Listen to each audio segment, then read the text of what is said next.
नमस्कार दोस्तों, आज मैं आप सभी को अपना खुद का परिचय मेरे माता और बहनों को और भाइयों को देना चाहता हूँ।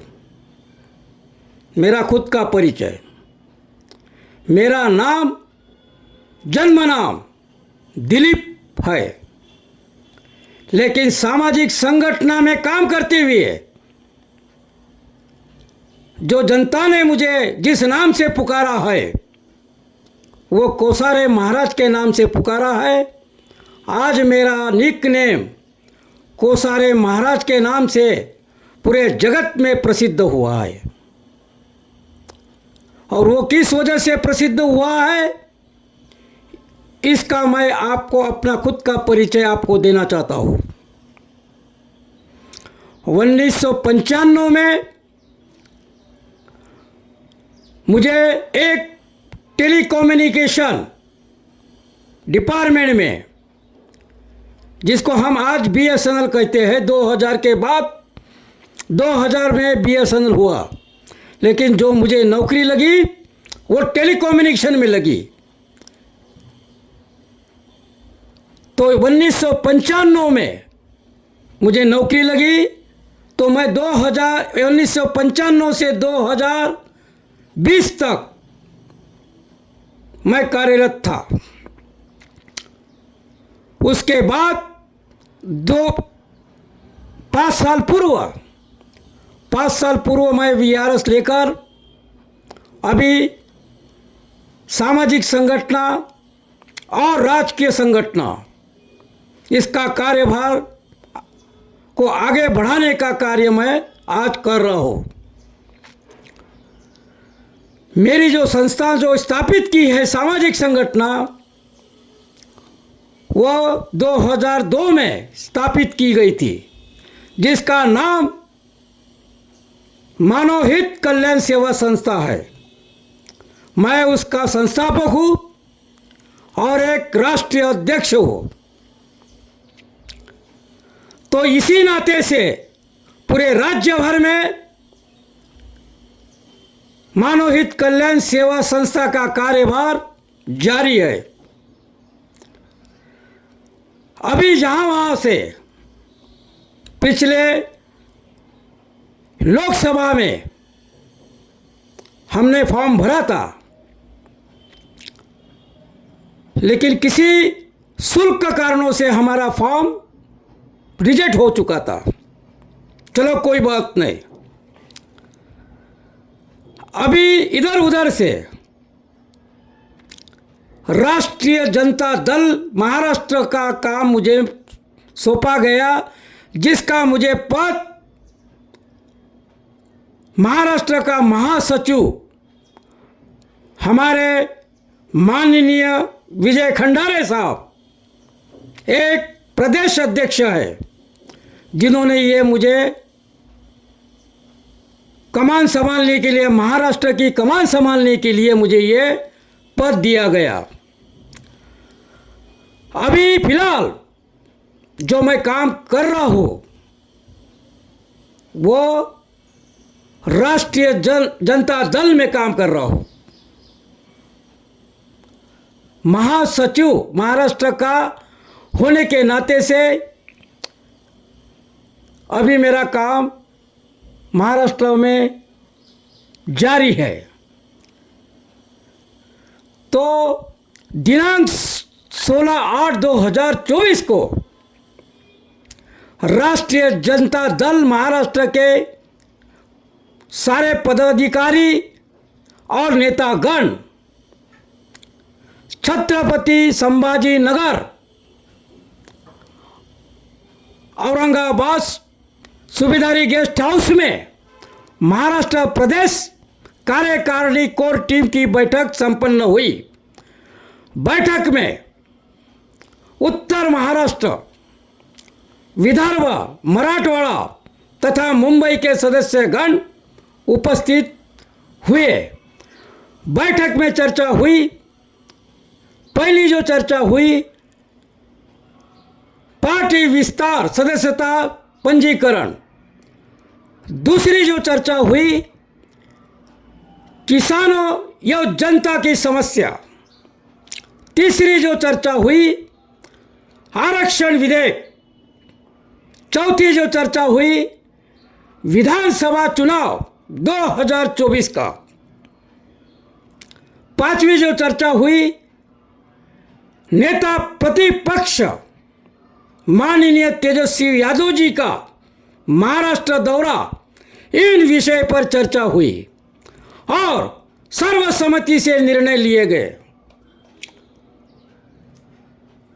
हमारे भारत में राजकीय पक्ष पार्टी कितनी है? भारत के चुनाव आयोग के 23 मार्च 2024 के नवीनतम प्रकाशनों और उसके बाद की अधिसूचनाओं के अनुसार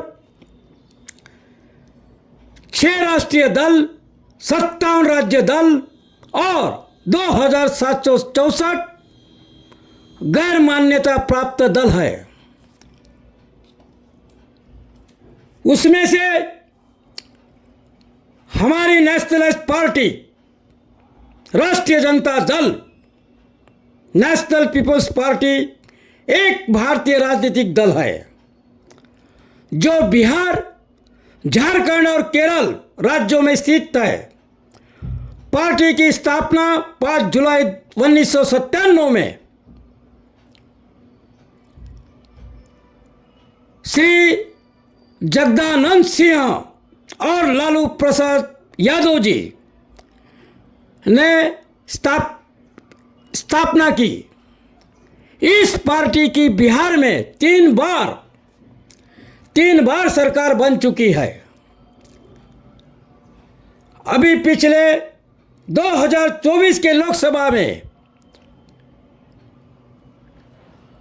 हमारा जो एनडीए और इंडिया गठबंधन, बीजेपी के अगुवाई वाले गठबंधन एनडीए यानी राष्ट्रीय जनतांत्रिक गठबंधन में कुल 41 दल शामिल है। वही विपक्ष के इंडिया ब्लॉक में 37 पार्टियां हैं। इनमें नेशनल पार्टियां सहित राज्यों के स्थानीय दल शामिल है। 2024 के लोकसभा चुनाव में सभी छोटे बड़े दलों ने एकजुट होकर चुनाव को लड़ा था। अब भी 2024 के विधानसभा का चुनाव वैसे ही लड़ा जाएगा। अभी आगे आने वाला महाराष्ट्र का 2024 के 15वीं विधानसभा चुनाव में राष्ट्रीय जनता दल की बढ़त जरूर होगी। ये मेरा वादा है। सरकार बनाने के लिए 288 विधायकों की विधानसभा में बहुमत की आवश्यकता 145 सीटों की है। तो दोस्तों, अभी आगे आने वाले विधानसभा का जो चुनाव है उसकी तैयारी बड़े जोरों शोरों से जारी हो चुकी है। जो औरंगाबाद में जो बैठक हुई 16 तारीख को, इससे पता लगता है कि राष्ट्रीय जनता दल के जो कार्यकारिणी मंडल में काफ़ी जोश है।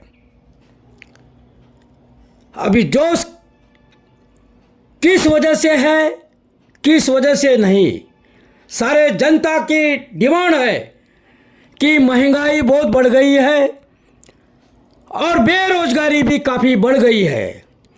बहुत सारे मुद्दे, जीएसटी के मुद्दे, किसानों के मुद्दे और जो हमारे पूरे भारत में जो सीमेंट रोड के जो काम हो चुके हैं, इसमें जल भराव का जो काम है, जो पानी की निकासी ठीक ढंग से नहीं हो पा रही है, उस वजह से काफ़ी जनता भी नाराज है, जनता भी दुखी है। रोज की समस्या हमारे पास काफ़ी आ रही है, कुछ न कुछ समस्या आ ही रही है। और जो समस्या ऐसी आ रही है कि दिल दहलाने वाली बात है। कई लोगों के एक्सीडेंट हो रहे हैं, कई लोगों को हम दवाखाने में, मेडिकल में, प्राइवेट हॉस्पिटल में देखने हमें जाना पड़ता है। तो उनकी एक्सीडेंट होने की एक ही वजह है, रोडों में गड्ढे, रात बेरात गड्ढों में गाड़ी उछली जाती है, डिवाइडरों से टकराई जाती है। और गाड़ी का तो नुकसान होता ही है, लेकिन उस इंसान का भी नुकसान, किसी का पैर टूटा, किसी का सर फटा, किसी को 10 टाके लगे तो किसी को 15 टाके लगे, किसी का पैर टूटा, किसी का हाथ टूटा, अपंग हो गए, कोई ऊपर चला गया। तो यह बहुत बड़ी समस्या है।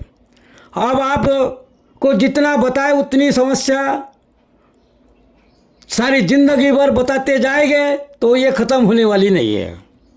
लेकिन जो आज का जो दौर चालू है सरकारों में, ये बहुत बड़ी समस्या है। तो भाई दोस्तों, समझने वाले को इशारा काफ़ी है। आपको हमने इशारों में समझा दिया कि सरकार की नीतियाँ क्या है क्या नहीं है, ये सारी आप जनता जानती है। ये आपके आंखों के सामने है, आपसे आंखों के कोई दूर नहीं है। इसमें कोई राजनीति नहीं है। सरल भाषा में और सादे भाषा में मैंने आपको अपना खुद का भी परिचय दिया और पार्टी में कौन कौन से काम कैसे होने जा रहे हैं और किस किस तरीके से काम आगे होते जाएंगे, वो आपको समय के अनुसार हर चीज़ बताई जाएगी। धन्यवाद दोस्तों। जिल्हाध्यक्षांनी आपापले तालुकाध्यक्ष द्यावे आणि राज्याच्या पदाधिकाऱ्यांनी जिल्हाध्यक्ष देण्यासाठी आपल्या जिल्ह्यात विभागाच्या कार्यालयाच्या लोकांना मदत करावी या पद्धतीने। आणि सेकंड थिंग, आपण तळापासून जाऊया। बूथ हा शब्द मला कोणाकडे ऐकून आला, थोडंसं म्हणजे आपण तिथे चुकतोय। 1 बूथ 10 यूथ ही जवळपास प्रत्येक पक्षाची स्लोगन आहे। 1 बूथ 10 यूथ जोपर्यंत आपण या संकल्पनेवर पोहोचत नाही तोपर्यंत तळागाळातून मजबूत होणं आपल्याला शक्य नाही। तर प्रत्येक इथे बसलेल्या माझ्या साथीदारांना माझं म्हणजे नम्र निवेदन आहे का, तुमच्या अखत्यारीत येणारा जिल्हाध्यक्ष, तुमच्या अखत्यारीत येणारा तालुकाध्यक्ष, तुमच्या अखत्यारीत येणारा बूथ अध्यक्ष, त्याला तुम्ही बूथ अध्यक्ष हे पद द्या। नुसतं सभासद नोंदणी नका करू। तुम्हाला बूथ अध्यक्ष एखादा सुनसुनीत मुलगा असतो, एखादा चांगला कार्यकर्ता असतो, त्याला तुम्ही बूथ अध्यक्ष म्हणून त्याला पद द्या। जसं सुचवलं त्याला मफलर द्या, त्याला आपला बिल्ला द्या, त्याला पावती द्या। आणि बूथ अध्यक्ष म्हणून जेव्हा तो आपल्या कामाला लागतो तर एक त्याच्या पदाला वजन येते। नाही, मी आरजेडीचा बूथ अध्यक्ष आहे आणि त्याला जास्त नाही 10 लोकांचा टार्गेट, 10 सभासद बूथला प्रत्येक ॲक्टिव्ह सभासद 10 सभासद देण्यात त्याच्यावर जबाबदारी टाकली गेली पाहिजे। आणि जेव्हा तुमचा तळागाळातला बूथ मजबूत होईल, तेव्हा तुमचा शहराध्यक्ष मजबूत होईल, तेव्हा तुमचा तालुकाध्यक्ष मजबूत होईल, तेव्हा तुमचा राज्याध्यक्ष मजबूत होईल, तेव्हा तुमचा पक्ष मजबूत होईल। तर यासाठी बूथवर